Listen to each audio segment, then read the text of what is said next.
আমার বিশ্বনবী বলেন, জিবরিল ভাই তোমার হাতে আমি ঘরের দরজা দেখতে পাচ্ছি। জিবরিল বলে, হুজুর কটা দরজা দেখতে পাচ্ছেন বলার?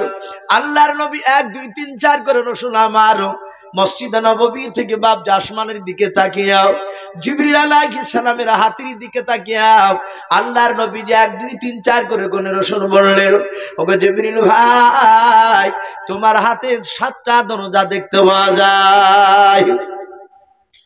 আল্লাহ রসুলকে ডাক দিয়ে জিবরিল বলে, হুজুর এই দরজাগুলো কোথাকার আপনি জানেন? বলে, না জিবরিল আমি জানি না, আমাকে তো জানানো হয় নাই। আল্লাহর নবীকে বলছেন, হুজুর জান্নাত কটা? বলে জান্নাত হচ্ছে 8টাও। বলে জাহান্নাম কটা? বলে জাহান্নাম হচ্ছে 7টাও। জিবরিল বলে, নবী গাও এই যে আমার ডান হাতে দেখতে পাচ্ছেন? বলে হ্যাঁ, এই দরজাগুলো এক একটা জাহান্নামের দরজার ছবি। আপনার কাছে 7টা জাহান্নামের দরজার ছবি নিয়ে এসেছে আল্লাহর নবী, দরদি নবী জনাবে মুহাম্মদ রাসূলুল্লাহ সাল্লাল্লাহু তাআলা আলাইহি ওয়াসাল্লাম। সাহাবারা বলে, দেখলাম নবী তখনও কান্না করেছিলেন না। নবী আমার জিবরিলের সাথে কথা বলছিলেন। নবী বললেন, জিবরিল ভাই 7টা দরজার ছবি কেন আমাকে দেখাতেছো? বললাম। জিবরিল বলে, নবী গো আল্লাহ আমাকে পাঠিয়েছেন, যাও আমার দোস্ত হাবিবুল্লাহকে 7টা জাহান্নামের দরজা দেখে নিয়ে এসো। এক একটা দরজা নিয়েও কোন কোন নবীর বেঈমান উম্মাতিরা জাহান্নামে যাবে, এটা আমার আল্লাহ রাসূলকে তুমি দেখে নিয়ে এসো। ভাই সে দিনী মজলিসে মহান রব্বুল আলামিন আমাদেরকে বাপজি নিয়ে এসে বসে দিয়েছে। এটা আমাদের বাহাদুরি নয় ভাই। যদি অনেকে মনে যদি চিন্তা করি যে না আমরা ইচ্ছাকৃততে এসেছি, এটা ভুল হবে। আমার বিশ্বনবী বলেছেন, আল্লাহ যাকে ভালোবাসে, মহান আল্লাহ যে বান্দা বান্দিকে ভালোবাসেন তার সেই বান্দা বান্দিকে তার দিনী মজলিসে নিয়ে এসে বসে দেয়। এই মাহফিলে বাপজি অনেক মানুষ বাড়ি থেকে কথা দিয়ে এসেছে যে চল আমরা খুনিয়াপুকুর মাদ্রাসায় জালসা শুনতে যাব। বিবিকে বলে যে জালসা শুনতে যাচ্ছে। অনেক হতভাগা আছে, তারা এই জালসার প্যান্ডেলে তো আসা দূরের কথা, ওই এরিয়ায় না এসে বাপজি বাজার টাজার করে জিলাপি ঝালবড়া এসব কেনাকাটা করে বাড়ি চলে যায়। এরকম অনেক লোক নাই ভাই, আসতেই পারে না। তাহলে জানতে হবে আল্লাহ রসুল বলেছেন, আল্লাহ যাকে ভালোবাসে আল্লাহ তাকে যে কোনো কৌশলে তার দিনী মজলিসে বসাবে। তাহলে আমরা যে এসে বসতে পেরেছি নিশ্চয় আল্লাহর করুণা আছে, কেন ভালোবাসা। তাই মহান রব্বুল আলামিনের দরবারে শুকরিয়া স্বরূপ আদায় করে বলুন আলহামদুলিল্লাহ। একটু প্রাণ ভরে হচ্ছে আজও বলুন ভাই আলহামদুলিল্লাহ। তারপরে পরে আপনার আমার নবী, যিনি ধর্মের গুরু, বিশ্ববরণ্য নেতা, নবিকুল শিরোমণি পয়গম্বরে আযম, যিনি সাইয়্যিদুল মুরসালিন ও খাতামান নবিয়্যিন, যিনি হাবিবে কিবরিয়া আশরাফুল আম্বিয়া, যিনি হায়াতুন নবী, জিন্দা নবী জনাবে মুহাম্মদ রাসূলুল্লাহ সাল্লাল্লাহু আলাইহি ওয়াসাল্লামের উপরে অগণিত দুরূদ ও সালাম বর্ষিত হোক, বলুন আল্লাহুম্মা আমিন। সম্মানিত ভাই আমার, বাবা জীবনেরা, খুবই অল্প সময়, কারণ আমার পরে আরো বিজ্ঞাপিত খুব দামি দামি বক্তা রয়েছে। সভাপতি সাহেব টাইমের ইশারা করেছেন, আশা করি 1 মিনিট পার হবেন ইনশাআল্লাহ। যেসব বাবজি ভাইয়েরা ভাই এই মাহফিলে এসে বসে গিয়েছে, আমি প্রায় জায়গাতে বলি ভাই আমরা বাড়ি থেকে নবীর মহব্বতে এই মাহফিলে এসেছি, তাই না ভাই? যে আমরা যাব কোরআন হাদিসের কথা শুনবো, কিন্তু কোরআন হাদিসের কথা আমরা বহু মানুষ জালসাতে না এসে বাড়িতে বসে বসে বাবজি দামি দামি বক্তার বক্তব্য শুনছি। এই যে সব রেকর্ডিং হচ্ছে দেখতে পাচ্ছেন, শুরু করে দিয়েছে, লাইভে চলতে শুরু করেছে। আমার মতো হাজার হাজার লক্ষ লক্ষ ওলামা বাবজি ওয়াজ করছে, আর তাদের বক্তব্য ঘরে বসে বাবজি আমরা শুনতে পাচ্ছি।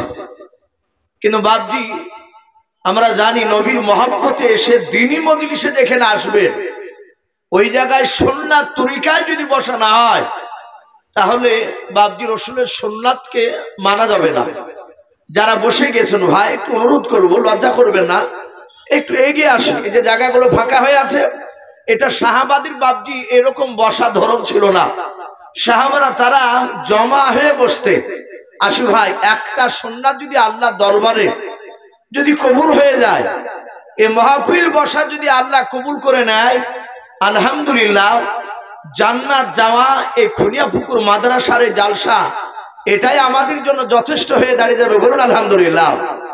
যদি আল্লাহ দরবারে যদি পছন্দনীয় হয়ে যায়, ভাই লজ্জা করবো না, ভাই একটু এগিয়ে আসি, একটু এগিয়ে আসি। কারণ কিয়ামতের ময়দানে কারো চেহারা দেখবেন না, কারো ধনসম্পদ দেখবেন না। বাপজি সেই দিন হাফেজ কারি মাওলানা মুফতি এর কোনো মূল্য কিয়ামতের ময়দানে থাকবে না। বলবে না আল্লাহ যে বান্দা তোমরা সার্টিফিকেট নিয়ে এসো, কার মুফতি আছে, কার আদিব কাদি মুফাসির এসব টাইটেল আছে, সে টাইটেল ওলারা এসো, এ বলবে না। কিয়ামতের ময়দান আল্লাহ রাব্বুল আলামিন ওয়ালাকিন ইয়ানজুরু ইলা কুলুবিকুম ওয়া আমালিকুম, কিয়ামতের ময়দানে অন্তরখানা এবং আমলখানা দেখবেন। জোরে বলুন সুবহানাল্লাহ। যাদের আমল ভালো হবে তারা বাপজি জাহান্নাম থেকে তারা জান্নাতে চলে যাবে।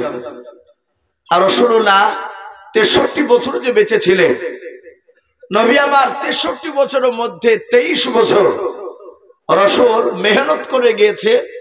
তারা ওই জান্নাত কি করে বাপজি যাবে সেই কথাগুলো বাপজি দুনিয়ার বান্দা বান্দীদেরকে আল্লাহ রাসূল বাপজি শিখিয়ে দিয়েছে। হাজার হাজার মানুষের সামনে রাসূল বয়ান করেছে।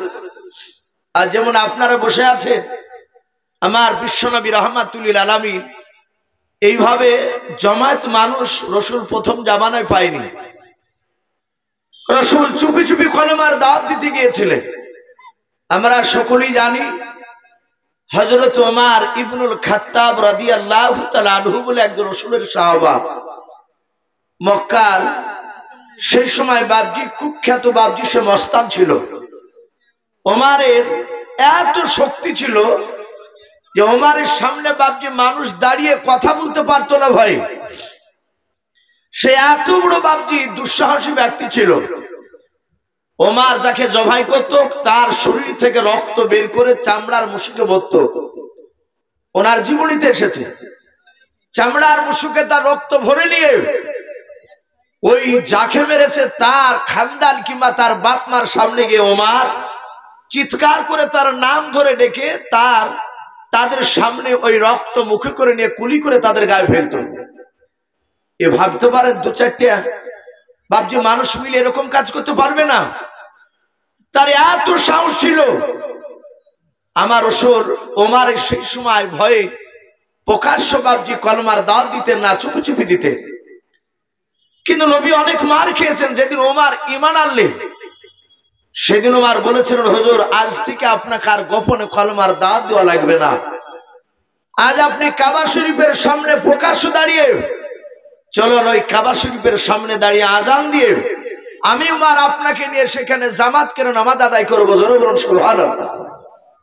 রাসূল সেখানে তাই করেছিলেন। তো রাসূল প্রথমে এভাবে এত লোক পেয়েছিলেন না। কিতাবে এসেছে রাসূল সাল্লাল্লাহু তাআলা আলাইহি ওয়াসাল্লাম নবী শুধু কাঁদতেন আমার পথহারা উম্মতেরা তারা কিভাবে জাহান্নাম থেকে তারা জান্নাতে যাবে। এটাই ছিল রাসূলুল্লাহর বাপজি চিন্তাধারা। কিন্তু বাপজি আমরা ওই চিন্তাধারা আমাদের মধ্যে খুব কম। কিছু মনে করবেন না, আওয়াজটা অনেক দূর যাচ্ছে, কারণ আমি তো এলাকারই মানুষ। বাস্তব কথা বলছে ভাই, এর আগেও বলেছে। আমি আজকে আস্তে আস্তে এক শ্রেণীর আলেমকে, আমি নাম করব না ভাই, তার নামও জানি না, আশা করি উনি হয়তো এলাকাতে আমার মাইকের আওয়াজ শুনতে পাচ্ছে। আমি গাড়ি থেকে আস্তে আস্তে ওনাকে সালাম দিলাম। ওনারা 3 জন ছিলেন। আস্তে আস্তে গাড়ি আসছে, ও পাশ থেকে বলছে দেখ দে ইউসুফ যাচ্ছে। আর একজন বলছে ও সালামের উত্তর দেওয়া যাবে না। বাস্তব কথা বলছে ভাই, সেও মুসলিম। চিন্তা ফিকির বাপজি তার পুরো আলাদা।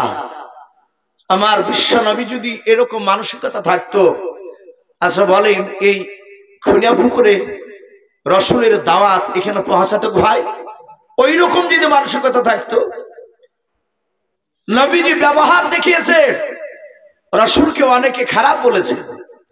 আমি ওই ভাই ওই আলেমদেরকে আমি বলতে চাই, আমরা যদি খারাপই যদি হই, বেটা তোমাদের ব্যবহারটা একটু ভালো দেখাও, তাহলে আমরা জানবো যে না আমরা খারাপ তোমরা ভালো। রাসূল সাল্লাল্লাহু তাআলা আলাইহি ওয়াসাল্লামের জীবনী বাবজি আপনারা অনেকে পড়েছেন, অনেক ওলামার মুখে শুনেছেন। মক্কার বেঈমান আবু জেহেলরা মক্কার মানুষের ভিতরে এমন আতঙ্ক সৃষ্টি করে দিয়েছিল, তারা বলেছিল মুহাম্মদ সাল্লাল্লাহু আলাইহি ওয়াসাল্লাম এক হাতে তলোয়ার, আর শুনে নাও সে কলেমার দাওয়াত দিচ্ছে, যেই ব্যক্তি মুহাম্মদ সাল্লাল্লাহু আলাইহি ওয়াসাল্লামের কলেমা পড়ে নাই তাকে জবাই করে দিছে। অনেক মানুষ শোনা কথাকে বিশ্বাস করে নেয়, বলে ভাই তাই বলে, হ্যাঁ বলে পালিয়ে যাও, যে যেখানে পারবা তোমরা আসরে না মক্কা থেকে পালিয়ে যাও। বাবজি সেখানে এক মহিলা, বৃদ্ধা মহিলা, আমার বিশ্ব নবী তাকে মেরে ফেলবে, আবু জেহেলরা এমন আতঙ্ক ধরে দিয়েছে, মেয়েটার কেউ নাই, স্বামী নাই, তার সন্তানও নাই। সে তার কিছু টাকা ছিল কাপড়ের পুটলায় ভরে নিয়ে, পুটলাটা ভারী হয়ে গেছে, সে উঠাতে পারে না। কোন রকম বাবজি 4-5টা রাস্তা থেকে, বাড়ির পেছনে তার ঘর ছিল, সে সেখান থেকে বেরিয়ে এসে রাস্তার ধারে বাবজি পুটলাটা নিয়ে দাঁড়িয়ে সে খুব তাড়াহুড়া করছে। মানুষ, মেয়েটা এত ভয় ধরেছে তার ভিতরে, তার কপালে বাবজি পেশানি ঘাম বেরিয়ে গেছে ভয়ে, যে মুহাম্মদ সাল্লাল্লাহু আলাইহি ওয়াসাল্লাম যদি সামনে দেখে নেয় আর তার দিনের কথা না শুনলে, তার কলেমা না পড়লে নাকি জবাই করে দিছে। সে চিন্তা করছে একটা যুবক আসলে তাকে পুটলাটা দিয়ে আমি আমার নিরাপদ গন্তব্যস্থলে আমি চলে যাব, পৌঁছে যাব। সঙ্গে সঙ্গে বাবজি মেয়েটা এদিক ওদিক তাকাতাকি করে দেখছে, সারা পৃথিবীর শ্রেষ্ঠ রাসূল জনাবে মুহাম্মদ রাসূলুল্লাহ সাল্লাল্লাহু আলাইহি ওয়াসাল্লাম, আমার দরদি রাসূল বাবজি রাস্তা দিয়ে হেঁটে চলে যাচ্ছে। নবীর সাদাসিধে রাসূল, নবীর ভঙ্গিমাও তো ছিল না। কিতাবে এসেছে দূর দূরান্ত থেকে বাবজি অমুসলিমরা রাসূলুল্লাহর কথা শুনে নবীকে তারা দেখা করতে আসতে, আসার পর সেখানে আবু বকর, ওমর, উসমান গনি, তালহা, জুবাইর রাদিয়াল্লাহু তাআলা আনহু, এরকম দামি দামি বাবজি আজমাইন সাহাবারা রাসূলের কাছে বসে থাকতেন। তারা এসে কোন সময় আবু বকরকে বলতেন, ভাই আপনি কি আল্লাহর রাসূল? উনি বলতেন না, আমি আল্লাহর রাসূল নয়, আপনি আমাকে মাফ করবেন, আমি রাসূল নয়। রাসূল ওই দেখেন রাহমাতুল লিল আলামিন, বলুন সুবহানাল্লাহ। তার মধ্যে এমন ভাবে বসে থাকতে, তাদের সাহাবার মতি রাসূলুল্লাহর বাবজি পোশাক ছিল। আল্লাহ রাসূল সাল্লাল্লাহু তাআলা আলাইহি ওয়াসাল্লাম চলে যাচ্ছেন, বুড়িমা চিনে না রাসূলকে, ডাক দিয়ে বলল, ওগো যুবক বাবা, একটু তাড়াহুড়া করে আমার পুটলাটা এক্ষুনি তুমি নিয়ে চলো। বিশ্বনবী তার চেহারার দিকে চেয়ে দেখলে মেয়েটা ভয়ে ভয়ে তার শরীরে ঘাম বেরিয়ে গেছে। বললেন, মা আপনি এত ভয় করছেন কেন? বলে, বাবা বলার এখন সময় নেই, তাড়াতাড়ি পুটলাটা নিয়ে আমার গন্তব্যস্থলে নিয়ে চলো, আমি যেখানে যেতে বলবো সেখানে চলো। আল্লাহর নবী জনাবে মুহাম্মদ রাসূলুল্লাহ সাল্লাল্লাহু তাআলা আলাইহি ওয়াসাল্লাম, নবী আমার, বিশ্ব নবী দরদি নবী আমার, সঙ্গে সঙ্গে বাবা ওই বুড়িমার পুটলাটা বাবজে তুলে নিলেন। আল্লাহর নবী জনাবে মুহাম্মদ রাসূলুল্লাহ সাল্লাল্লাহু তাআলা আলাইহি ওয়াসাল্লাম পুটলাটা নিয়ে বলছেন, বুড়িমা তুমি আগে আগে চলো। বুড়িমা ডাক দিয়ে বলেছিল, বেটা তুমি আগে আগে চলো, আমি পেছন পেছন দৌড়াবো। আল্লাহ রাসূল বলে, বুড়িমা তুমি আগে আগে চলো, আমি তোমার পেছন পেছন যাবো, ভয় নাই। আল্লাহ রসুল বাবজি বুড়িমার সাথে অনেকটা দূরে চলে গেলেন। অনেক লম্বা ঘটনা। আমার বিশ্ব নবী বাবজি বুড়িমার গন্তব্যস্থানে পোটলাটা পৌঁছে দেওয়ার পর বুড়িমা ডাক দিয়ে বললো, বেটা এর পারিশ্রমিক তুমি কত নিবে বলাও। বিশ্ব নবী ডাক দিয়ে বলেন, বুড়িমা আমি তোমার টাকা নিব না, বুড়িমা একটু আমার জন্য তুমি দোয়া করবা। সারা পৃথিবীর দরুদ নবী বুড়িমার কাছে বাবজি দোয়া চাইছেন। বুড়িমা ইমান আনে না, বুড়িমা বাবজি অমুসলিমা নারী, সে একজন ইহুদি নারী, কাফের দলের বাবজি, সে দলভক্ত ছিল। আল্লাহ রাসূল বলছেন, বুড়িমা একটু দয়া করে তুমি আমার জন্য দোয়া করবা। বুড়িমা ডাক দিয়ে বলে, যুবক তোমার আব্বার নাম কি, তোমার নামটা কি একটু বলাও। এতটা রাস্তা পুটলা তুমি আমার জন্য নিয়ে এসে দিলাও, আর বিনিময় টাকা নিবা না রে বাবা। মক্কা নগরে এত সুন্দর মানুষ দেখা যায় না, এ প্রথম দেখলাম। বুড়িমার বাপজি পালানো বিশ্ব নবী বুঝতে পেরেছে। নবীজি ডাক দিয়ে বলেন, বুড়ির মা যেই মেয়েটার নয়, যেই ছেলেটার ভয় আপনি আব্দুল্লাহর সন্তানের ভয় আপনি মক্কা ছেড়ে মদিনায় চলে যাচ্ছেন, আপনি পালিয়ে যাচ্ছেন মক্কা ছেড়ে। ওগো বুড়ি মা ওই আব্দুল্লাহর সন্তান আমি নবী মুহাম্মদ রাসূলুল্লাহ সাল্লাল্লাহু তাআলা আলাইহি ওয়াসাল্লাম। আজ থেকে শুধু এই কথা বলেছে। কেতাবে লিখছে রাসূল জানলেন কি করে? বুড়িমা যখন রাসূলকে নিয়ে যাচ্ছিলেন, বুড়িমা একাই একাই, রাসূল পেছনে হাঁটছেন আর বুড়িমা বলছে ওই আব্দুল্লাহর সন্তান ভয় পালিয়ে যাচ্ছে বাবা। রাসূল তো কোনো কিছু বলে নাই, পুটলাখানা রেখে দেওয়ার পর রাসূলের পরিচয় জানতে চায়। রাসূল বললেন, বুড়িমা ফাল ফাল করে রাসূলের দিকে চেয়ে আছে, ডাক দিয়ে বলছেন বাবা তুমি সেই আব্দুল্লাহর সন্তান? এই মক্কার আবু সেহেল, উতবা, সাইবারা প্রতিটা লোক যে বলছে তুমি নাকি খুব খারাপ। বিশ্ব রাসূলের দুই চোখের কোনা দিয়ে পানি গড়ছে। বুড়িমার কাছে বলছেন ওগো মা, আমি মানুষকে আঘাত দিয়ে কথা বলি নাই। সারা পৃথিবীতে বাপজি আদম আলাইহিস সালাম থেকে ঈসা রুহুল্লাহ আলাইহিস সালাম পর্যন্ত যত নবী রাসূল আল্লাহ পাঠিয়েছে, প্রায় নবী বাপজি তার কওমের বিরুদ্ধে বদদোয়া করেছে। কিন্তু আমরা এমন একজন রাসূলকে পেয়েছি, নবী হাজারো মার খাওয়ার পরও নবী তার উম্মতির জন্য বাপজি বদদোয়া করে নাই। বলুন আলহামদুলিল্লাহ। আপনারা শুনেছেন বিশ্বনবী সিজদায় গিয়েছে, রাসূল মক্কা নগরে মসজিদে নামাজ পড়তে দাঁড়িয়েছে, আর উতবা সাইবারা উটের পচা ভুঁড়ি নিয়ে এসে, টাটকা ভুঁড়ি নয়, পচা ভুঁড়ি নিয়ে এসে চেপে ধরে রাসূলকে মারিয়ে ফেলার তারা পরিকল্পনা করেছিল। মা ফাতেমা জোহরা রাদিয়াল্লাহু তাআলা আনহা শুনতে পেলেন, ছুটে এসে পুটলাটা পচা ভুঁড়িটা সরে দিয়ে রাসূল সাল্লাল্লাহু আলাইহি ওয়াসাল্লামের কলিজা টুকরা বিটি রাসূলকে বুকের সাথে জড়ে ধরলে রাসূলের সামনে ফাতেমা জোহরা আল্লাহকে ডেকে বলছেন, আল্লাহ আমার আব্বা তো অন্যায় করে নাই, আর আমার আব্বাকে যারা কষ্ট দিচ্ছে তুমি তাদেরকে ধ্বংস করে দাও। রাসূল হাতখানা ধরে বলছেন, বিটি বদদোয়া করতে নাই, আমি যে তোমার আব্বা, আমি যে সারা পৃথিবীর রহমাতুল লিল আলামিন নবী। বলুন সুবহানাল্লাহ। আমি যে দয়ার নবী। ওগো বিটি, ওরা আজ আমাকে চিনে নাও, ওর সন্তানরা হয়তো আগামীতে তারা চিনবে। বলুন সুবহানাল্লাহ। এ ছিল রাসূলুল্লাহর চরিত্র, এ ছিল রাসূলুল্লাহর বাপজি আখলাক। রাসূলের কথাবার্তা শুনে যারা খারাপ ভেবেছে তারা নবীর ব্যবহার দিকে দেখেছে না, ইনি সত্যিকারের রাসূল। এই আবু সুফিয়ানরা যা বলেছে সব মিথ্যা। এই সত্যিকারী মুহাম্মদ সাল্লাল্লাহু আলাইহি ওয়াসাল্লাম আল্লাহর রাসূল। এখনো আছে সে দল, কিছু মনে করবেন না। অনেক জায়গায় জালসা শুনতে আসে, যাহা তো ওলামায়ে দেওবন্দ কিছু উঠে অনুমাননা শুনছে, যাহা তো বাপজি উঠিছে আর অমনি জুতিয়া হাতে করিলে পেছন দিকে টান। বলে ভাই চলে যাচ্ছেন কেন? ও তাকাই না, মানে কানে ঢুকে দিয়েছে ওদের ওয়াজ শুনবা না। এটা আবু সেহেলরা বাপজি ছিল, তাদের দলকে বলতো লা তাসমাউ লিহাযাল কুরআন, খবরদার তোমরা মুহাম্মদ সাল্লাল্লাহু আলাইহি ওয়াসাল্লামের কোরআন শুনবা না। মুহাম্মদ সাল্লাল্লাহু আলাইহি ওয়াসাল্লামকে দেখলি কানে এভাবে আঙুল দিবা, কারণ তারা জানতো রাসূলুল্লাহর কথা কানে যদি ওদের পৌঁছায় তাহলে এরা আবু সেহেলের দলে থাকবে না, এরা সব নবীওয়ালা হয়ে যাবে। জোরে বলুন সুবহানাল্লাহ। ভাই আমি তাদেরকে বলি, ভাই আজ সালাম দিব না এরকম মানসিকতা আমাদের কারো রাখা ঠিক নয়। আমরা সব দিনই ভাই।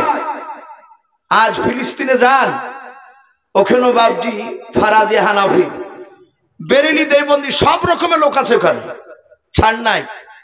ইসরায়েলে বাছে বাছে মারছে না যে তোমরা হানাফি তোমাদেরকে ছেড়ে দিচ্ছ, ফারাজি তোমাদেরকে মারবো, কিংবা ফারাজি ছেড়ে দিচ্ছে হানাফিকে মারবো, বেরেলি ছেড়ে দিচ্ছি দেওবন্দিকে মারবো, এরকম নয়। ওখানে শুধু মুসলমান, ফিলিস্তিনে যারাই বাস করছে তাদেরকে বাপজি শেষ করে দেওয়ার চক্রান্ত চালাচ্ছে বাপজি সেই ইহুদি কুত্তার বাচ্চারা। তা আমি প্রতিটা মুসলমান ভাইকে বলবো, ভাই কেউ নাভির নিচে হাত বাঁধু, কেউ উপরে হাত বাঁধু, এ নিয়ে আমরা আর দলাদলির দিকে যাব না, ঝামেলার দিকে যাব না।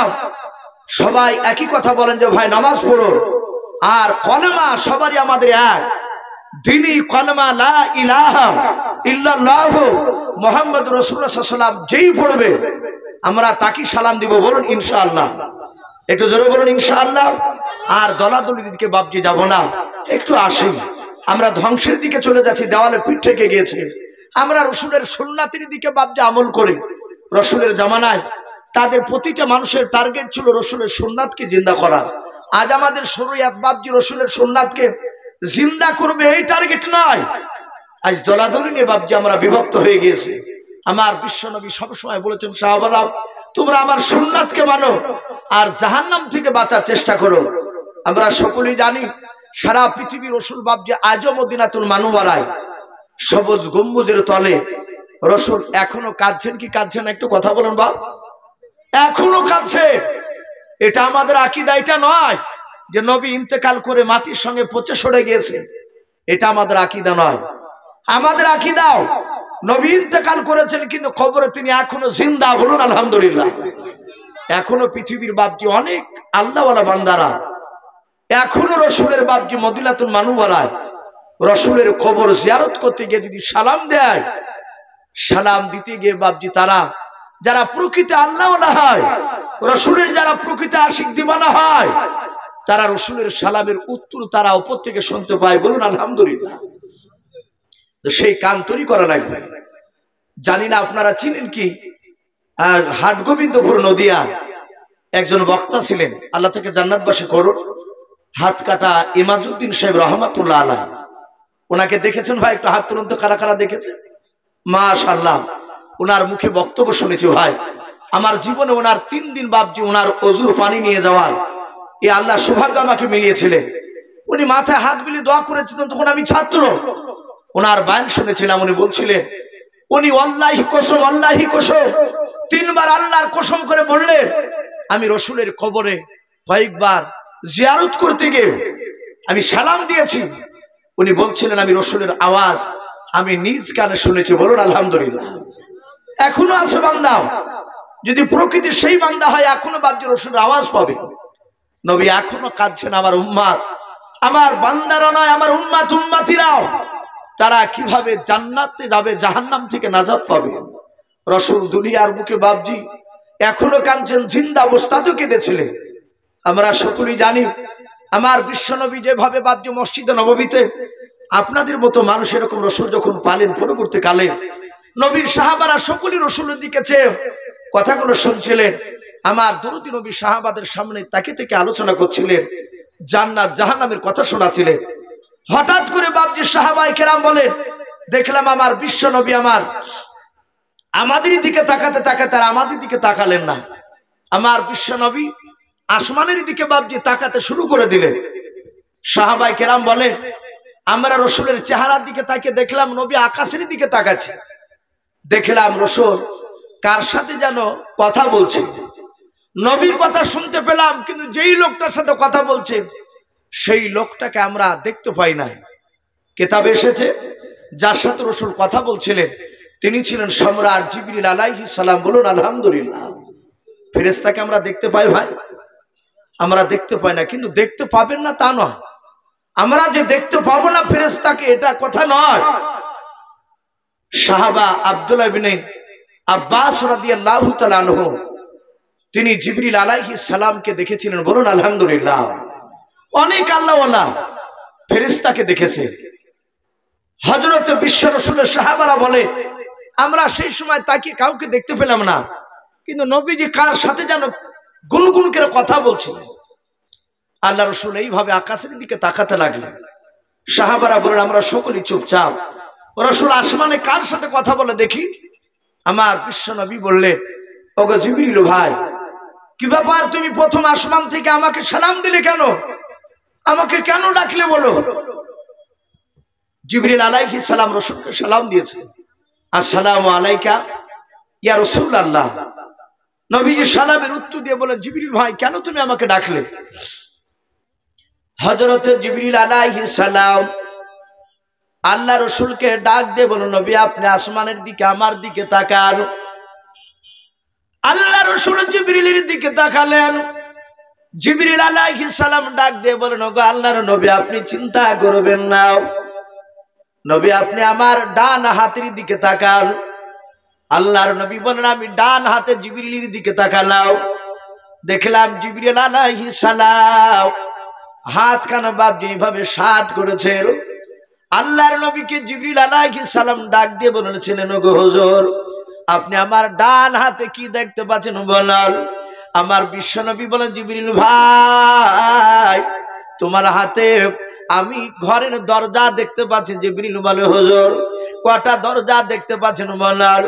আল্লাহর নবী 1 2 3 4 করে রসুল আমার মসজিদে নববী থেকে বাপ আসমানের দিকে তাকিয়ে জিবরিল আলাইহিস সালামের হাতের দিকে তাকিয়ে আল্লাহর নবী যে 1 2 3 4 করে গুনে রসুল বললেন, ওগো জিবরিল ভাই তোমার হাতে 7টা দরজা দেখতে পাওয়া যায়।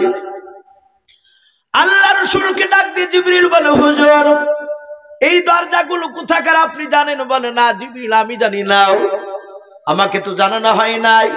আল্লাহর নবীকে বলছেন, হুজুর জান্নাত কটা? বলে জান্নাত হচ্ছে 8টাও।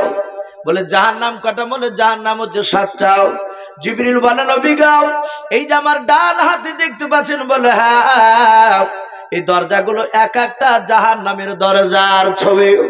আপনার কাছে 7টা জাহান্নামের দরজার ছবি নিয়ে এসেছে আল্লাহর নবী, দরদি নবী জনাবে মুহাম্মদ রাসূলুল্লাহ সাল্লাল্লাহু তাআলা আলাইহি ওয়াসাল্লাম। সাহাবারা বলে, দেখলাম নবী তখনও কান্না করেছিলেন না। নবী আমার জিবরিলের সাথে কথা বলছিলেন। নবী বললেন, জিবরিল ভাই 7টা দরজার ছবি কেন আমাকে দেখাতেছো? বললাম জিবরিল বলে, নবী গো আল্লাহ আমাকে পাঠিয়েছেন, যাও আমার দোস্ত হাবিবুল্লাহকে 7টা জাহান্নামের দরজা দেখে নিয়ে এসো। এক একটা দরজা নিয়েও কোন কোন নবীর বেঈমান উম্মাতিরা জাহান্নামে যাবে এটা আমার আল্লাহ রাসূলকে তুমি দেখে নিয়ে সব। ওগো আল্লাহর নবী তা আপনাকে দেখানোর জন্য আমি এসেছি। আল্লাহর নবী জনাবে মুহাম্মদ রাসূলুল্লাহ সাল্লাল্লাহু তাআলা আলাইহি ওয়াসাল্লাম নবী আমার আস্তে করে বাপকে ডাক দিয়ে বলেন, ওরে আমার জিবরিল ভাই তাহলে বললাম প্রথমকার দরজা দিয়ে কোন নবীর বেঈমান উম্মতে জাহান্নামে যাবে একটু বলে দাও। ভাই আমার বাবা জীবনে আমরা জানিও আদম আলাইহিস সালামের বাপজি এক শ্রেণীর উম্মত বাপজি জান্নাতে হবে, আর এক শ্রেণীর উম্মত বাপজি জাহান্নামে হবে। এভাবে একলাই দুই নাই, আপনার প্রতিটা নবীর বাপজি দুটো দল হবে, একটা দল জান্নাতি একটা দল বাপজি জাহান্নামে যাবে। হযরত জিবরিল আলাইহিস সালাম ডাক দিয়ে বলে, নবী গো এই প্রথমকার দরজা দিয়ে হযরত আদম শফিউল্লাহ আলাইহিস সালাম, হযরতে শীশ নবী আলাইহিস সালাম, হযরতে দানিয়াল আলাইহিস সালাম, এইভাবে বাপজি কয়েকটা নবী রাসূলের জিবরিল নাম করলেন। করার পর বললেন, হুজুর এই সব নবী রাসূলের এক শ্রেণীর বেঈমান উম্মতিরাও তারা প্রথমকার দরজা দিয়ে জাহান্নামে চলে যাবে। আল্লাহ রাসূল ডাক দিয়ে বলেন, জিবরিল ভাই দ্বিতীয় দরজা দিয়ে কোন নবীর বেঈমান উম্মতিরা যাবে বলো। জিবরিল আলাইহিস সালাম ডাক দিয়ে বলেন, হুজুর দ্বিতীয় দরজা দিয়ে হযরতে জাকারিয়া নবী আলাইহিস সালাম, হযরতে হুদ নবী আলাইহিস সালাম, হযরতে ইদ্রিস নবী আলাইহিস সালাম, এইভাবে বাপজি আরো কয়েকটা নবী রাসূলের নাম করলেন। হযরতে জিবরিল আলাইহিস সালাম বলছেন, হুজুর এই সব নবীদের এক শ্রেণীর বেঈমান উম্মতিরাও তারা দ্বিতীয় দরজা দিয়ে জাহান্নামে চলে যাবে। আল্লাহ রাসূলের কাছে বাবা এক এক করে জিবরিল আলাইহিস সালাম বাবা 6টা দরজার নাম আপনার ঘোষণা করে দিলেন।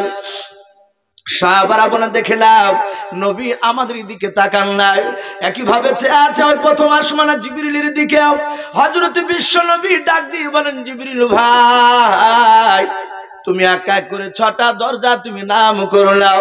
ওরে আমার জিবরিল ভাই তুমি তাড়াতাড়ি বলে দাও ওই 7 নাম্বার দরজা দিয়ে কোন নবীর বেঈমান উম্মতে জাহান্নামে যাবে বলো।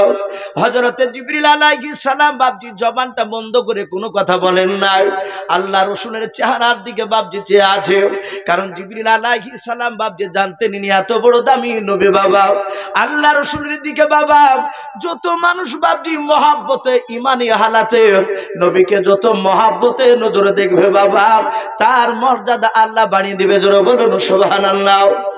জিবরিল সবসময় আল্লাহকে ডেকে বলতেন, আল্লাহ বারবার তুমি যদি হুকুম করে দাও তোমার বিশ্ব নবীর কাছে যেতে, ও আল্লাহ তুমি যদি আমাকে অন্য নবীদের কাছে যদি যেতে না বলো, অন্য কোন জায়গায় যদি যেতে না বলো, ও আল্লাহ আমার রাসূলের কাছে আমারও মনে হয় কিয়ামত পর্যন্ত নয়, কিয়ামতের পরে যেন একসঙ্গে যেন দাঁড়িয়ে থাকে এবং আমি রাসূলের চেহারা যেন তাকে দেখে। বলুন সুবহানাল্লাহ।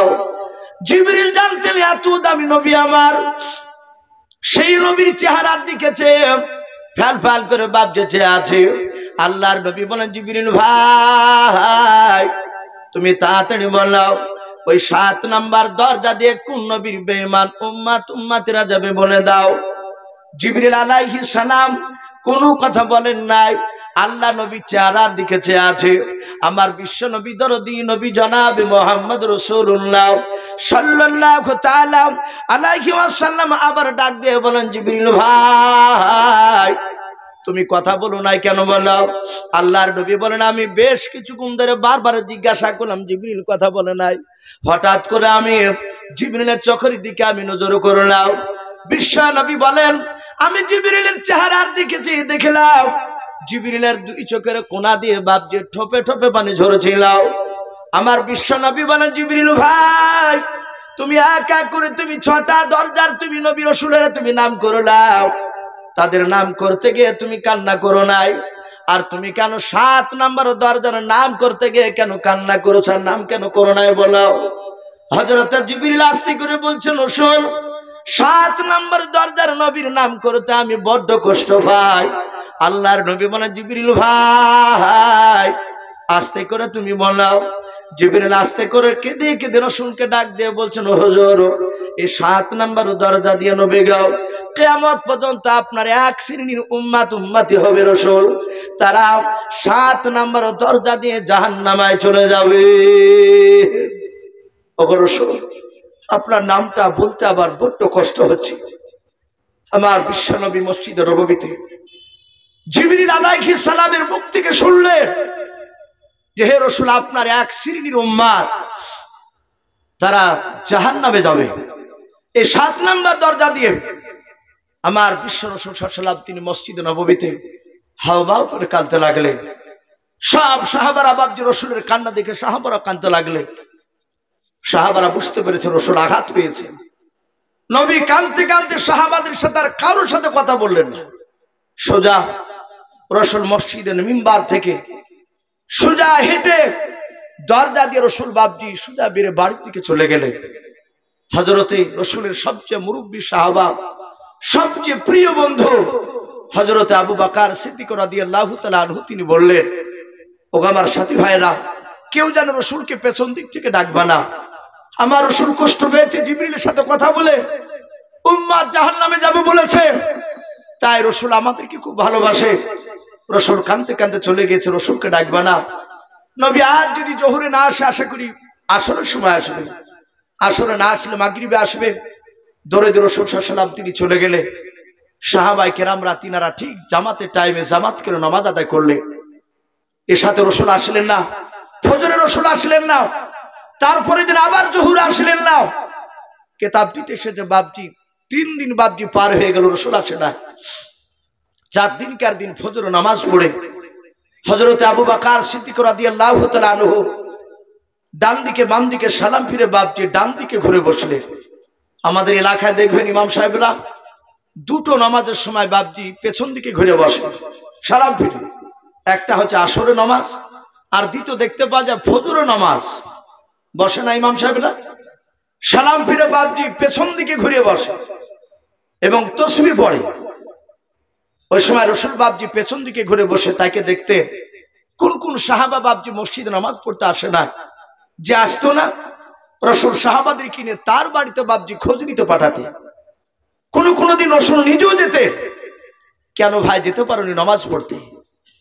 আমার বিশ্ব নবীর সাহাবারা 4 দিনকার দিন ফজর নামাজ পড়ে আবু বকর পেছন দিকে ঘুরে, আবু বকরের চোখে পানি চলে এসেছে। আবু বকর বুঝতে পেরেছে রাসূল মনে হয় বেঁচে নাই। রাসূল বেঁচে থাকলে আসতে, আর 4 দিন হয়ে গেল রাসূল আসে নাই। আবু বকর বললেন, ওগো বন্ধুরা আমার রাসূলকে 4 দিন ধরে দেখতে পাই নাই, রাসূলকে না দেখলে আমরা থাকতে পারি নাই, আর সেই নবী বাড়ি থেকে কেন আসছে না? একটু চলো আমরা সবাই মিলে রাসূলুল্লাহর বাড়িতে গিয়ে দেখে আসি। সাহাবায়ে কেরামরা চলে গেলে তারা জানতে রাসূলুল্লাহর বাড়ির দরজায় গিয়ে বাপজি রাসূলকে নাম ধরে ডাকা যাবে না। আমাদেরও বাপজি এটা রাসূল শিক্ষা দিয়েছে, যে কোনো বাড়িতে আপনি যান না কেন আজ আমরা সত্যি আমরা আমল করতে পারি না। আমরা অনেক নিজের চাচার বাড়ি নিজের বাড়িতেও সালাম দিয়ে বাপজি প্রবেশ করি না। আমরা নামাজ পড়ি 5 ওয়াক্ত, কপালে ঘটা ফেলে দিয়েছি, অথচ এই সুন্নাতটা আমরা জিন্দা করতে পারি না। অনেকে আছে এরকম, বাপ্পাটা সালাম দেওয়া দিতে পারি না, এরকম নাই আমাদের অনেকে লজ্জা করি না আমরা, অথচ বাপে নামাজ পড়ছে, ছেলে নামাজ পড়ছে।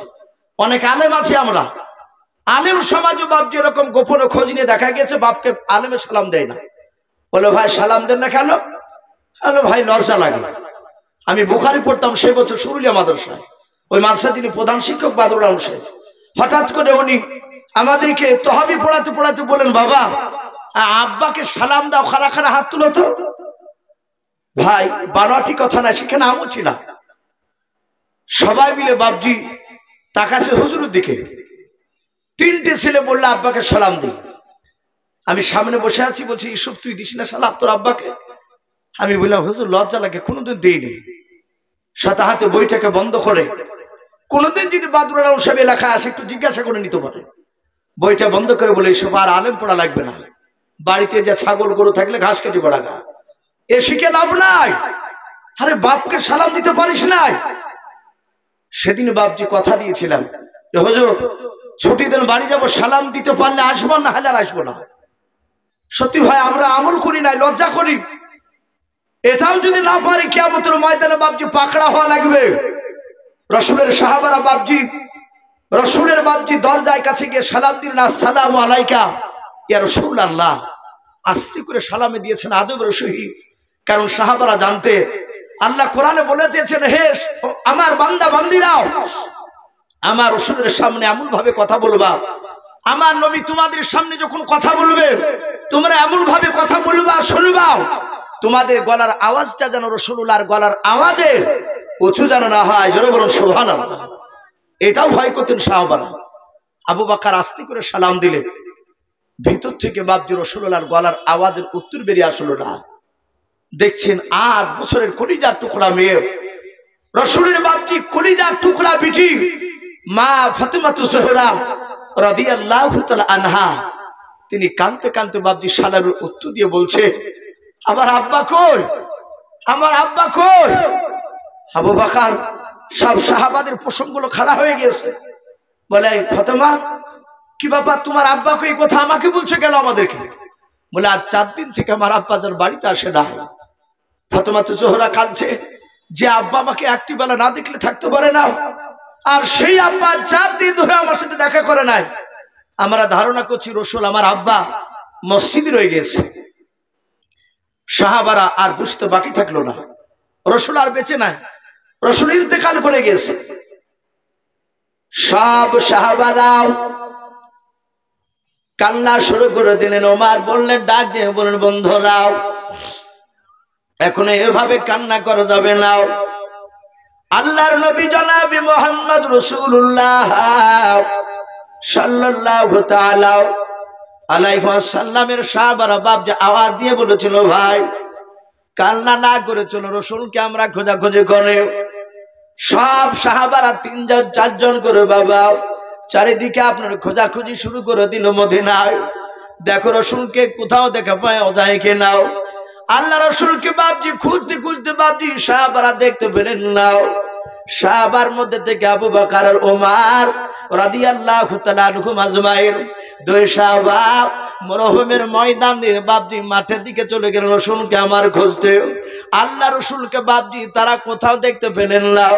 হঠাৎ করে ময়দানে গিয়ে দেখেন বাবা 2 ছোট ছোট আপনার রাখাল ছেলেরা, তারা দুজনায় যেন চিন্তিত অবস্থায় তারা দাঁড়িয়ে আছে।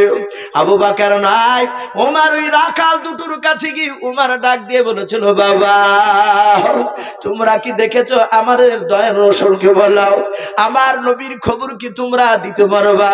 ওই বাচ্চা রাখাল 2টো তারা ডাক দিয়ে বললাম, আমি আপনাদের রাখা, আমি আপনাদের নবীকে চিনি নাও, আপনাদের রাসূলকে চিনি না ভাই। ওরে চাচা, আবু বকর ডাক দিয়ে বলেছিল, বাবা তোমরা রাসূলকে চিনো না বলে নাও, কিন্তু শুনে না 4 দিন হতে চললাম। ওগো আমার চাচারা, ওই দেখেন জঙ্গলটা দেখতে পাচ্ছেন? বলে হ্যাঁ। ওই জঙ্গলের চারিদিকে দেখছেন দুম্বা উট ঘোরাফেরা করেছে না, তারা দাঁড়িয়ে আছে? বলে হ্যাঁ। আবু বকর উমর বলে দাঁড়িয়ে আছে, তারা সবাই মাথাটা নিচু করে দাঁড়িয়ে। ছাগল পর্যন্ত বাবজি সেখানে চারিদিকে দাঁড়িয়ে আছে। ডাক দিয়ে বলেছিল, চাচা কোথা থেকে একটা পাগল এসেছে, 4 দিন হলো ওই গুহার ভিতরে সিজদায় পড়ে শুধু কান্না করেছে, ইয়া উম্মতি উম্মতি উম্মতি করে কান্না করেছে। চাচা একটু দয়া করে ওই পাগলটাকে আপনারা তুলে নিয়ে চলে যাও। ওই পাগলটা না গেলে আমাদের দুম্বা ওট বাড়িতে থাকবে না। 4 দিন ধরে ওই দুম্বা ওট আর ছাগলরা খাবার খাওয়া বন্ধ করে দিয়েছে। বলুন সুবহানাল্লাহ। ওরা চিনতে পেরেছে আখিরি জামানা রাসূল। আবুলা জানতে পেরেছে রাসূল উম্মতির জন্য কাঁদছে। সম্মানিত ভাই আমার বাবাজি বলেরা, হযরত আবু বকর সিদ্দিক রাদিয়াল্লাহু তাআলা আনহু বাচ্চা দুটোকে জড়ো ধরে ডাক দিয়ে বলল, বাবা সত্যি তোমরা ঠিকানা দিয়েছো, উনি পাগল নয়, উনি রহমতের দরুদ নবী। জোরে বলুন সুবহানাল্লাহ। উনি আমাদের দরুদি রাসূল, ওকে পাগল বলো না। যাহাতে বাপজি কথাটা বলল, বাচ্চা দুটো ওই আবু বকর উমরের সাথে বাপজি চলে গেল। রাখাল দুটো, যিনি রাসূল, একটু কাছে গিয়ে দেখি। আমার বিশ্ব নবীর সব সাহাবারা শুনতে পেল নবী মরে নাই, নবী বেঁচে আছে। নবী গুহার ভিতরে কাঁদছে 4 দিন ধরে। তারা তাকে দেখছে রাসূল ওখানে ইবাদত করেছে, নামাজ পড়েছে, ওখানেই কাঁদছে। রাসূলের চোখের পানিতে বাপজি গুহার ভিতরকার মাটি ভিজে গেছে। হযরত আবু বকর সিদ্দিক রাদিয়াল্লাহু তাআলা আনহু রাসূলের পেছনে গিয়ে সালাম দিচ্ছেন, আসসালামু আলাইকা ইয়া রাসূলুল্লাহ ইয়ারফাউ রাসাকা। হে রাসূল আপনি তাড়াতাড়ি মাথাটা তুলো। হে রাসূল আর কান্না করতে হবে না আপনাকে। আমার বিশ্বনবী মাথা তুলেন নাই। হযরত ওমর ডাকলে, ওমর বলছেন আমি সেই ওমর হুজুর, আর কাঁদেন না। ওমর ডাকলেন, ইয়ারফা রাসাকা, হে রাসূল আপনি মাথা তুলুন। রাসূল তুলেন নাই। এভাবে সব সাহাবারা ডাকতে লাগলে। লাস্টে মুরব্বী সাহাবা আবু বকর সিদ্দিক রাদিয়াল্লাহু তাআলা আনহু তিনি বললেন, ওগো বন্ধুরা শুনে নাও, সারা পৃথিবীর মানুষ মধ্যে থেকে একটা মানুষ না আসলে, একটা মানুষই ডাকলে রাসূল উঠবে, তাছাড়া আর কোন মানুষ ডাকলে উঠবে এটা আমার মনে হয় না। বলে কে?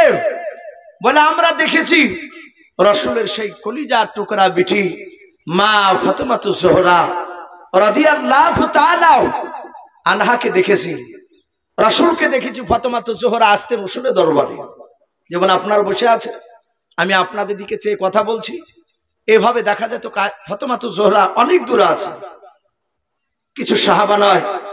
তারা বলেন আমরা দেখতাম রাসূল দাঁড়িয়ে যেতে, দাঁড়িয়ে যাওয়ার পরে নবী যেই জায়গায় বসে কথা বলতেন সেখান থেকে সোজা হেঁটে গিয়ে ফাতেমার কাছে দৌড়ে চলে যেতে। রাসূল ফাতেমাকে সালাম দিতে, ফাতেমা রাসূলকে সালাম দিতে। রাসূল বলতেন, ওগো মা তুমি অত দূর থেকে কেন আসছিলে আমার কাছে? যে কোনো কারণ বশত কারণ নিয়ে যেতেন। হুজুর আব্বা আমি আপনাকে এই বিষয় নিয়ে আমি আপনার কাছে এসেছিলাম। রাসূল বলতেন, ওগো মা তুমি না হেঁটে আমার জামাই আলী রাদিয়াল্লাহু তাআলা আনহুকে বললি তো পারতে। আলী আমাকে বললি, আমি তা কথা শুনে আমি ছুটে চলে যেতাম। তো সেই ফাতেমাকে রাসূল এত ভালোবাসতে, বলে ফাতেমা আসলে রাসূল নিশ্চয় উঠবে। আল্লাহ রাসূলের সাহাবারা বাপজি ফাতেমাতু জোহরার কাছে গিয়ে খবর দিলেন, আল্লাহ রাসূলের কলিজার টুকরা বিটি মা ফাতেমাতু জোহরা রাদিয়াল্লাহু তাআলা আনহা দৌড়ে এসে রাসূলের পেছনে এসে ডাক দিয়ে বলেন, আব্বা আজ 4 দিন ধরে আপনি আমার বাড়িতে যান নাই। ওগো আব্বাজান আপনি আর কান্না করেন না, তাড়াতাড়ি আপনি মাটি থেকে সিজদাটা আপনি উঠান। কিতাবে এসেছে বাপজি ফাতেমাতু জোহরার ডাকে রাসূল ওঠে নাই। লাস্টে জিবরিল আলাইহিস সালাম আল্লাহর হুকুমে বাপজি আসার উপর বললেন, আসসালামু আলাইকা ইয়া রাসূলুল্লাহ ইয়া হাবিবাল্লাহ ইয়ারফাউ রাসাকা। নবী আর কাঁদবেন না, সিজদা থেকে আপনি মাথা তুলুন। ও নবী আপনি চিন্তা করবেন না, যারা প্রকৃতি আপনার উম্মতি হবে তারা কোনোদিন জাহান্নামে যাবে না। বলুন সুবহানাল্লাহ, বলুন আরে তাকবীর। ডাক দিয়ে বলেছিলেন, হুজুর যারা প্রকৃতি আপনার উম্মতি হবে তারা কোনোদিন জাহান্নামে যাবে না। তারা জান্নাতে যাবে। রাসূল তখনও ওঠেন নাই। তারপরে জিবরিল বলছেন, হুজুর উঠান, উঠান, আপনার সিজদাও। আল্লাহ আপনার কান্নার বরদাস্ত করতে পারে নাই। আল্লাহ রাব্বুল আলামিন আপনাকে এমন একটা জিনিস দান করেছে, যে জিনিসটা আদম আলাইহিস সালাম থেকে নিয়ে ঈসা রুহুল্লাহ আলাইহিমুস সালাম পর্যন্ত কোন নবী রাসূলকে দেয় নাই। রাসূল সিজদা থেকে মাথা তুলে বলেন, ভাই জিবরিল, কি দিয়েছেন আমাকে? বলে, কিয়ামতের ময়দানে আপনাকে একটা জায়গা চেয়ার দেওয়া হবে, জান্নাত জাহান্নামের মিডিল জায়গায়। জাহান্নামীরা যেই রাস্তা দিয়ে যাবে সে রাস্তা ধারে আপনাকে একটা জায়গা দেওয়া হবে। সেই জায়গাটার নাম হচ্ছে মাকামে মাহমুদ। বলুন সুবহানাল্লাহ।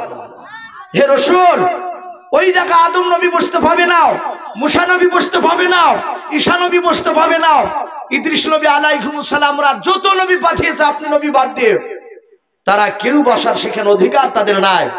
শুধু একটাই নবী বসার অধিকার আছেন, তিনি হচ্ছেন আপনি, মুহাম্মদ রাসূলুল্লাহ সাল্লাল্লাহু আলাইহি ওয়াসাল্লাম।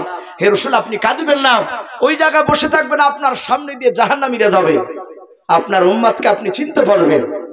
আপনার জাহান্নামে যে উম্মতরা যাবে, আপনি যতটা উম্মতকে চিনতে পারবেন, ধরবেন আর আল্লাহকে বলবেন, আল্লাহ আপনি একে জান্নাতে দেন। যতবার আল্লাহর কাছে সুপারিশ করবে, ততবারই আল্লাহ আপনার সুপারিশকে কবুল করে আপনার সে জাহান্নামী উম্মতকে জান্নাতে দিবে। জোরে বলুন সুবহানাল্লাহ। ভাই, গোটা পশ্চিম বাংলার বাপজি বাইরেও বিভিন্ন জায়গায় গেছেন, ওনার প্রশংসা করা বাপজি আমি ভাষা খুঁজে পাচ্ছি না, যেহেতু প্রায় মানুষ জানে। হযরত মাওলানা কারি রিয়াসতুল হাসান মাদ্দাজিলুল আলী হুজুর চলে এসেছে। ওনাকে সামনে বাপজি বসে রাখা মানে এটা চরম বেয়াদবি। আপনাদের সামনে উনি মূল্যবান কথা রাখবেন। আমাকে ভাই 8টা পর্যন্ত টাইম দিয়েছিল, টাইম হয়ে গিয়েছে, বলেছিল এসো ভাই একটু মানুষটা গুছিয়ে গেলে ইনশাআল্লাহ কারি সাহেব হুজুরকে তুলে দেবো। হুজুর চলে এসেছে। আমি প্রতিটা বাপজি ভাইদেরকে আরেকবার কথা বলছি, ভাই আমরা দলাদলির দিকে যাব না, আমাদের চরিত্র সুন্দর দেখাবো, তার সাথে হাতে সকলেই 5 ওয়াক্ত নামাজ পড়বো। বলুন ইনশাআল্লাহ। বাপজি বড় জুব্বা গায়ে দিলে নবীর আশিক হওয়া যায় না, বড় পাগড়ি বাঁধিলে নবীর আশিক হওয়া যায় না। এই জুব্বা পাগড়ি এগুলো রাসূলের পোশাক, আপনি পরেন, এত পড়া নিষেধ করি নাই, কিন্তু পড়ার সাথে হাতে আপনার আখলাক চরিত্রটা যেন রাসূলের সুন্নাত অনুযায়ী হয়। আপনি চলবেন রাসূল কি করে চলেছিল, খাবেন কিভাবে রাসূল খেয়েছিল, প্রতিবেশীর সাথে আপনি কিভাবে কথা বলবেন, রাসূল কিভাবে কথা বলেছিলেন, এই দিকে লক্ষ্য করে বাপজি আমরা সেই দিকে আমরা জীবনটা একটু চলার চেষ্টা করব। বলুন ইনশাআল্লাহ। বলুন ইনশাআল্লাহ। আর 5 ওয়াক্ত বাপজি নামাজ আমরা পড়বো। বলুন ইনশাআল্লাহ। আল্লাহ যেন আমাদের সকলকে যেন কোরআন এবং সুন্নাত মুআফিক আমল করা তৌফিক দান করুন। বলুন আল্লাহুম্মা আমিন, আল্লাহুম্মা আমিন। ভাই বেশ কিছু কথা আলোচনা করেছি, বলার মধ্যে ভাষার মধ্যে যদি ভুল হয়ে যায় সকলে ছোট ভাই কিংবা ছোট ছেলে সবাই ক্ষমা করবে, এ বলে আমার বক্তব্য শেষ করলাম। ওয়া আখিরি দাওয়ানা আনিল হামদুলিল্লাহি রাব্বিল আলামিন। আসসালামু আলাইকুম ওয়া রাহমাতুল্লাহি ওয়া বারাকাতুহু।